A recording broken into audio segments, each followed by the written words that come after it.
Guys మా తమ్ముడు అనుకున్నాడు నేను కొత్త యూట్యూబ్ ఛానల్ చేస్తున్నా. మా తమ్ముడు ఫ్యాన్ బంద్ చేసి ఇప్పుడు పోతా గైస్.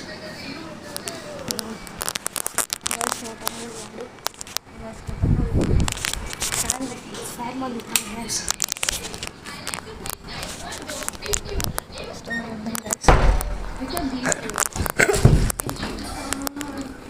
ఇప్పుడైతే మా తమ్ముడు వాడు వస్తాడు, వాడి రియాక్షన్ చూద్దాం.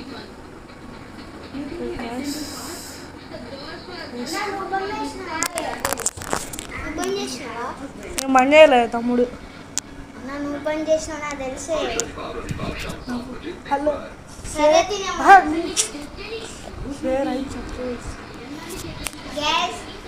సబ్స్క్రైబ్ చేయండి, కామెంట్ చేయండి. కొత్తగా వీడియో చేస్తున్నాం, సబ్స్క్రైబ్ చేయండి, కామెంట్ చేయండి.